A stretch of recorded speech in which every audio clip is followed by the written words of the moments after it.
DeSantis breaking ties with his state political committee, which was used for his re-election in Florida this year. Now, this PAC cannot raise money for a federal election, but can be transferred to a super PAC if, big if, DeSantis is no longer associated with this committee. The plot thickens. Julia Manchester, national political reporter for The Hill right now. Okay, Julia, what do we see happening here? I mean, is this the typical move for a national candidate?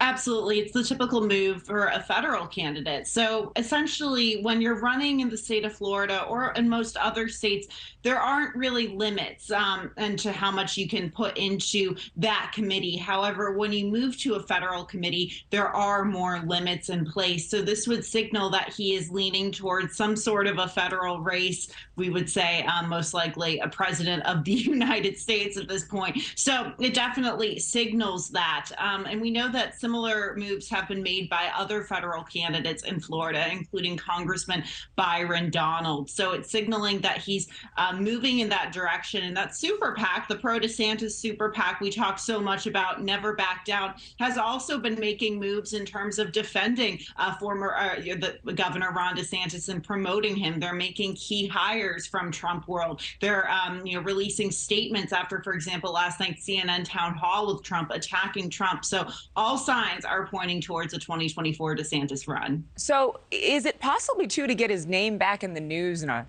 exciting way? Because his public perception, there seems to be things that are chipping away. We have a Morning Consult poll this week finding former President Trump widening his lead against DeSantis to a 41-point advantage. And the latest RCP average shows Mr. Trump ahead by 29 points.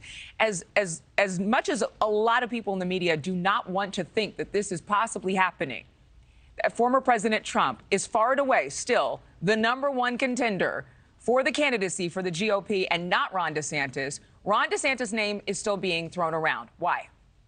Well, it's still being thrown around because he is moving towards this, challenge. And the fact of the matter is the Republican Party, at least within the Republican establishment here in Washington, D.C., is sort of split. You are seeing a lot of former Trump people moving over to work for that pro-DeSantis super PAC, Never Back Down, even though we are seeing in primary polls former President Trump, by and large, leading Ron DeSantis. So, you're definitely still seeing somewhat of a divide within Republican leadership over this. You saw last night after President Trump's CNN town hall, a lot of other potential 2024 contenders like New Hampshire Governor Chris Sununu, former New Jersey Governor Chris Christie, very much attacking Trump. So I think a lot of these Republicans, including DeSantis and his allies, are looking at the timeline here and saying, look, at this point in the 2016 cycle, and May of 2015, former President Trump wasn't even in the race at this point. It was Scott Walker and Jeb Bush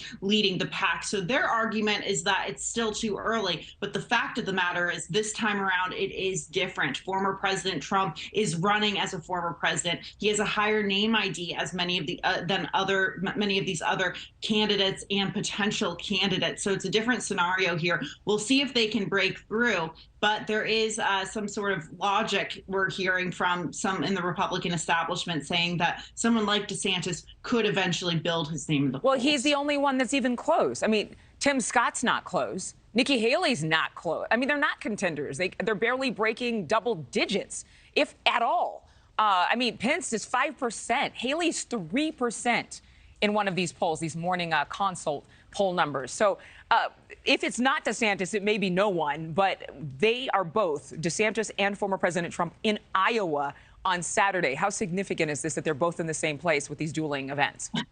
Yeah, it's pretty significant because they're courting the same group of voters, and they're going to probably get more face-to-face time with a number of these voters. It's that typical, retail politicking that we see so much in the early states of Iowa and New Hampshire. So, they'll be essentially fighting or battling it out for the same group of voters and trying to get that face time. We do know from Republican sources in Iowa and New Hampshire that while a lot of these candidates like Nikki Haley, Haley, Tim Scott, even Ron DeSantis aren't polling as high as Trump, there still is a lot of interest among voters in going to these events and hearing what these candidates have to say. So that's interesting. I don't think that necessarily translates into higher poll numbers, Right. but it shows that these candidates are sort of taking a grassroots approach at this time in the cycle. Thank you for watching. Go to newsnationnow.com to find News Nation on your television provider. And don't forget to click the red subscribe button below to get more of News Nation's fact-driven,